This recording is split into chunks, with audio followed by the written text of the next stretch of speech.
السلام علیکم پیارے ساتھیوں. محبت ایک دھوکہ ہے. یہ کہانی تلخی بیان کر رہی ہے رشتوں کی. اس سے پہلے کہ آپ اس کہانی کو سنیں گزارش کرتی ہوں اس سے پہلے ہمارے چینل سعیدہ وائس کو سبسکرائب کر دیں اور ویڈیوز کے نوٹیفیکیشنز کے لیے بیل کو ضرور دبائیے. مما مجھے سونیا سے شادی نہیں کرنی. وہ تقریباً چیخ پڑا. مگر کیوں؟ کیا ہوا؟ شائستہ بیگم نے بھی قدرے بلند آواز میں کہا. تم تو بہت پسند کرتے تھے اسے. فار گاڈ سیک مما، میں نے آپ لوگوں سے کب کہا تھا کہ میں سونیا کو پسند کرتا ہوں؟ پر کچھ باتیں کہنے کی نہیں ہوتی، سمجھنے کی ہوتی ہیں. تمہارا اس گھر کی طرف بہت رجحان ہے. سارا دن تم سونیا کے ساتھ رہتے ہو اور اب قاسم بھائی کو ہم زبان دے چکے ہیں. اب کیا ہو سکتا ہے بیٹا؟ شائستہ بیگم نے ڈوبتے لہجے میں کہا. سوری مام، میں سونیا سے شادی نہیں کر سکتا. میں اسے پسند نہیں کرتا. تو پھر یہ بھی بتا دو کسے پسند کرتے ہو؟ شائستہ بیگم نے ایک گہری خاموشی کے بعد پھر پوچھا. میں ادینہ سے محبت کرتا ہوں اور اسی سے شادی کروں گا. کیا تم پاگل ہو گئے ہو؟ شائستہ بیگم چیخ اٹھی. جانتے بھی ہو وہ تم سے کتنی بڑی ہے؟ 10 سال کا فرق ہے تمہاری اور اس کی عمر میں. سو واٹ مام؟ محبت کسی عمر، ذات، نسل کے فرق کو نہیں دیکھتی. کم از کم آپ تو اس طرح کے خرافات نہ پالیں. وہ بھی تو آپ کے بھائی کی بیٹی ہے. اور سونیا سے رشتہ طے کرنے سے پہلے آپ لوگوں نے مجھ سے پوچھا کیوں نہیں؟ اب ان سے کس طرح بات کرنی ہے یہ آپ لوگوں کا مسئلہ ہے، میرا نہیں. میں صرف ادینہ سے شادی کروں گا، ورنہ آپ لوگ میری شادی کا خواب دیکھنا چھوڑ دیجیے. وہ غصے میں پاگل ہوا وہاں سے چلا گیا. شائستہ بیگم کے کانوں میں بہت دیر تک شازم کی آواز گونجتی رہی. کئی دنوں کی طویل بحث کے بعد شازم اور ادینہ کی منگنی ہو رہی تھی. دونوں خاندانوں نے آخرکار رشتے کو قبول کر لیا اور اس کے ٹھیک 2 ماہ بعد وہ ادینہ شازم بن کر شازم کی زندگی میں قدم رکھ چکی تھی. تمہاری مسکراہٹ کتنی گہری ہے ادینہ، جو سارے جہان کی تھکان، دکھ، تکلیف اپنے اندر چھپا کر سکون اور راحت کی وسعتوں پر لے جاتی ہے. مجھے تو بس تمہارے جیسی چھوٹی سی ادینہ چاہیے، جلدی سے. وہ اکثر اس خواہش کا اظہار کرتا اور وہ تو اس معاملے میں بے بس تھی، ورنہ اس شخص کے لیے جس نے اس کی زندگی کو معنی دیے، اس کی دم توڑتی امیدوں کا بھرم رکھا، اس کے جلتے وجود پر محبتوں کا ساون برسایا، اس کے لیے تو وہ بچھنے کو تیار رہتی، اس کی ہر خواہش کو اس کی زبان پر آنے سے پہلے پورا کر دیتی. اس نے کبھی سوچا بھی نہیں تھا زندگی اس طرح اس پر مہربان ہوگی. شازم کا بے پناہ پیار جذبوں کی حدت کا موسم تھا. موسم تو بدل جاتے ہیں. شازم نے ایک پرائیویٹ کمپنی میں جاب کر لی تھی. کچھ دن تو وہ موسم نہیں بدلا، مگر اس کے بدلنے کا وقت آ گیا تھا. انسان جب دنیا کے روایتی کاروبار کی محبت میں پڑتا ہے تو وہ محبتیں جو اس کے دل کی عطا کردہ ہوتی ہیں ان کا رنگ پھیکا پڑنا شروع ہو جاتا ہے. شازم، آپ کتنے مصروف ہو گئے ہیں؟ وہ اس سے زیادہ کچھ نہ کہہ پاتی. بس کچھ دنوں کی بات ہے ادینہ، مجھے کانٹریکٹ مل جائے. مہک میڈم میری پروموشن کر دیں گی اور یہ بھی ہو سکتا ہے کہ میرے اگلے پروجیکٹ میں وہ میرے ساتھ ہی ہوں. اور یہ کوئی چھوٹی بات نہیں ہے ادینہ، تم بس دعا کرو. مجھے پتا ہے میں تمہیں وقت نہیں دے پا رہا، پر یہ صرف وقتی مسئلہ ہے. کچھ دنوں کی مشکل ہے، پھر آسانی ہی آسانی ہوگی. اس دن وہ بہت خوش تھا، اسے کانٹریکٹ مل گیا تھا. ادینہ، تم مجھ سے ناراض تو نہیں ہو؟ اس کی خاموش سی صورت دیکھ کر اس نے کہا. نہیں شازم. وہ مسکرا کر اس کے پہلو میں بیٹھ گئی. تم بہت اچھی ہو ادینہ، ایسے ہی تو نہیں مر مٹا تم پر. شازم، اس نے دھیرے سے پکارا. بولو کیا بات ہے؟ مجھے کبھی اکیلا تو نہیں کریں گے؟ اس نے ڈوبتی آواز میں پوچھا. نہیں ادینہ، تم بھلا ایسا کیوں سوچتی ہو؟ ایسا نہیں ہوگا کبھی بھی. اور ہاں، صبح ڈاکٹر زیدی نے بلایا ہے، تمہاری رپورٹس آ گئی ہیں. لگتا ہے بیگم صاحبہ فائنلی ہماری خواہش پوری کرنے جا رہی ہیں. اس نے معنی خیز مسکراہٹ کے ساتھ کہا. بھائی میں تو بتا دیتا ہوں، مجھے چاہیے بس چھوٹی سی ادینہ ہی. وہ رات بہت عرصے کے بعد خوشی کی کرنوں سے چمکتی ہوئی رات تھی. ڈاکٹر زیدی ابھی آتے ہیں، آپ لوگ بیٹھیں. وہ جب ہاسپٹل پہنچے تو باوردی ملازم نے انہیں بیٹھنے کو کہا. کچھ ہی دیر بعد ڈاکٹر زیدی ہاتھ میں رپورٹس لیے وہاں آ گئے. کچھ دیر رکنے کے بعد شاید بہت مشکلوں سے انہوں نے بولنا شروع کیا. مسٹر اینڈ مسز شازم، جو بات میں آپ کو بتانے جا رہا ہوں وہ بہت تحمل سے سننی ہوگی آپ کو. مسز شازم، مجھے بتاتے ہوئے بہت افسوس ہو رہا ہے کہ آپ شاید کبھی ماں نہ بن سکیں. لفظ تھے یا قیامت. چند لمحے ایک سکتے کی سی کیفیت چھائی رہی. پھر اسی نے کچھ ہمت کر کے پوچھا تھا. کیا میں کبھی ماں نہیں بن سکتی؟ دیکھیے مسز شازم، اس طرح کے کیسز میں 95% چانسز نہیں ہوتے ہیں. صرف 5% ماں بننے کے چانسز ہوتے ہیں، لیکن ایسا بھی کبھی کبھی ہی ہوتا ہے. اسی لیے میں آپ کو جھوٹی تسلی نہیں دے سکتا۔ صرف ان چند لفظوں نے انہیں دکھ کی ایک ایسی گہرائی میں ڈبو دیا تھا جو کبھی ختم نہیں ہو سکتی تھی۔ مجھے تو تم جیسی ایک ننھی سی گڑیا چاہیے، اس کے کانوں میں اکثر دہرائی جانے والی شاذم کی وہ واحد خواہش گونج رہی تھی۔ اس نے ڈبڈباتی آنکھوں سے شاذم کی طرف دیکھا تو اس نے نظریں چرا لیں۔ گھر کے کونے کونے میں اداسیوں نے ڈیرے ڈال دیے تھے۔ وہ رویا نہیں تھا، بس رات کے کسی پہر اس کی ایک سرگوشی ابھری تھی۔ ادھینا، دکھ ہم دونوں کا سانجا ہے اور تازہ بھی، اور ہم دونوں نے زندگی اب یوں ہی گزارنی ہے۔ یہ سچ ہے مگر بہت کڑوا۔ اس کی کڑواہٹ جب تک کم نہیں ہوتی، آؤ ہم بہت مصروف ہو جائیں، بہت مصروف۔ سنا ہے بہت زیادہ مصروفیت میں انسان خود کو بھی بھول جاتا ہے۔ کچھ دن خود کو بھول جاتے ہیں ادینا۔ اس کا لہجہ ڈوبنے لگا تو وہ خاموش ہو گیا۔ رات کی اس گہری خاموشی میں کبھی کبھی ادینا کی دبی دبی سسکیاں ابھرتی اور گھر کی سوگواری بڑھ جاتی۔ اور پھر یوں ہی ہوا، وہ بہت مصروف ہو گیا، اتنا مصروف ہو گیا کہ آج شام اپنی سالگرہ کا دن بھی اسے یاد نہیں تھا۔ وہ اکیلی بیٹھی ان عہد و وفا کو یاد کر رہی تھی جو کبھی شاذم نے کیے تھے۔ تم نے تو صرف مصروف رہنے کو کہا تھا شاذم۔ بے اعتنائی، یہ صد مہری کا نہیں۔ اس نے کرب سے گجرے بالوں سے اتار پھینکے۔ مہک میڈم نے آپ کو بلایا ہے، ملازم نے شاذم سے کہا۔ وہ فائلز اٹھا کر میڈم کے آفس میں آ گیا۔ آؤ بیٹھو شاذم، میڈم نے کہا۔ وہ وہاں بیٹھنا نہیں چاہتا تھا۔ اتنا عرصہ مہک میڈم کے ساتھ کام کرتے کرتے اب اس کے حواس بھی جواب دینے لگے تھے۔ وہ اتنی کم عمری میں اتنا بڑا بزنس سنبھال رہی تھی۔ اس نے جمال کی تمام حدیں اس چھوٹی سی لڑکی پر ختم ہو جاتی تھی۔ یوں اس کے دل میں ادینا کے ڈیرے تھے، مگر وہ مہک میڈم کی ایک نظر کی تاب نہیں لا سکتا تھا۔ میڈم کی نظروں میں اپنے لیے پسندیدگی وہ بآسانی اکثر دیکھتا تھا۔ شاذم، یہ ہمارا نیا پروجیکٹ ہے، مہک نے فائل اس کی طرف بڑھاتے ہوئے کہا، جس کو اس نے نہ چاہتے ہوئے بھی تھام لیا۔ وہ ان کے سامنے ہوتے ہوئے بھی اکثر وہ سب کر دیتا جن کو نہ کرنے کی وہ ٹھانتا تھا۔ معلوم نہیں کیسا سحر تھا اس کی شخصیت میں۔ اوکے میڈم، اس نے کچھ لمحے بعد کہا۔ کم آن شاذم، میرے ساتھ کام کرتے کرتے اتنا عرصہ ہو گیا ہے تمہیں، میرے مزاج سے بہت واقف ہو تم۔ ہم ایک فیملی کی طرح ہیں، تم مجھے یہ میڈم میڈم کہہ کر اجنبی نہ بنایا کرو۔ اس کی مدھم آواز دل کی ساری دنیا میں گونج جاتی تھی۔ مہک میڈم کے ساتھ اس کا یہ چوتھا پروجیکٹ تھا، اور اس پروجیکٹ کی خاص بات یہ تھی کہ اس میں وہ کسی کولیگ کے ساتھ کام کر رہے تھے۔ باس اور ورکر کے رشتے سے فیملی کا رشتہ بنا، فیملی کے رشتے سے اب وہ دوست بن رہے تھے۔ ہوتا یوں ہے کہ محبت کبھی پرانی نہیں ہوتی اگر اس کی تجدید ہوتی رہے، یعنی اس میں جدت لائی جائے۔ لیکن جب انسان محبت کی تجدید کرنا چھوڑ دیتا ہے تو وہ کسی یاد کی طرح ہو جاتی ہے، کسی بھولی بسری یاد کی طرح۔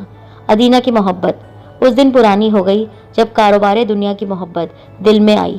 کاروباری دنیا کی محبت کے ساتھ دینے کے لیے ایک نیا چہرہ جو ادینا سے زیادہ اس کے ساتھ رہتا تھا، دھیرے دھیرے اس کے ہوش و حواس پر چھاتا رہا۔ وہ چہرہ مہک کا تھا۔ مہک کے ہر وقت کے ساتھ نے ادینا کی محبت کو بھولی بسری یاد بنا دیا۔ وہ جب تک مہک کے ساتھ رہتا، مہک کی مہک سے اس کا وجود شاد رہتا۔ جب وہ گھر آتا، اسے ہر سمت مہک کا وجود ہی نظر آتا، اور جب کبھی ادینا اپنے ہونے کا احساس دلاتی تو اسے اکتاہٹ ہونے لگتی۔ اسے اس لڑکی سے اکتاہٹ ہونے لگی تھی جو اس کی بیوی تھی، ادینا شاذم، اس کی منچاہی ساتھی۔ ایسے ہی کسی دن اس اکتاہٹ کا اقرار اس نے مہک کے سامنے کر دیا۔ میرا وہ فیصلہ بہت جذباتی تھا مہک، اس کا اور میرا سفر الگ الگ تھا۔ وہ مجھ سے 10 سال بڑی تھی، بس بنا سوچے سمجھے اس سے شادی کر لی۔ مگر مجھے اپنی غلطی کا احساس اس وقت ہوا جب ڈاکٹر نے کہا وہ کبھی ماں نہیں بن سکتی۔ شاید اس کی وجہ عمروں کا یہ فرق ہے۔ انسان جب عملی زندگی میں داخل ہوتا ہے تو جذبوں کی بے لگام سطحیتیں ہٹنا شروع ہو جاتی ہے۔ اولاد یا بچے میری شدید خواہش رہے ہیں۔ اس سے شادی کرنے کے بعد یہ احساس محرومی مجھے اسی غلطی کی سزا کے طور پر ملا ہے جو میں نے اس سے شادی کر کے کی۔ صرف یہی نہیں، وہ جذبوں کا اظہار کرنے میں بھی بانجھ ہے۔ مجھے کبھی اپنی محبت کی دلکشیوں سے جواب نہیں دے پائی وہ مہک، مگر جب سے تم میری زندگی میں آئی ہو، وہ زندگی کا مطلب کیا ہوتا ہے میں جان گیا ہوں۔ تمہیں آج سب کچھ بتا دیا ہے۔ چاہو تو میرا ہاتھ تھام لو، چاہو تو مجھے محرومیوں میں چھوڑ کر چلی جاؤ۔ شاذم، اس کا لہجہ اسے بے خود کر دیتا تھا۔ وہ پکار رہی تھی، شاذم۔ ہاں بولو مہک، کیا فیصلہ کیا تم نے؟ یہی کہ کوئی کسی کو ہاتھ اس لیے نہیں دیتا کہ اسے چھوڑ دے، تو میں تمہارا ہاتھ کیسے چھوڑ سکتی ہوں؟ اس رات اسے تیز بخار تھا۔ صبح دیر ہو گئی۔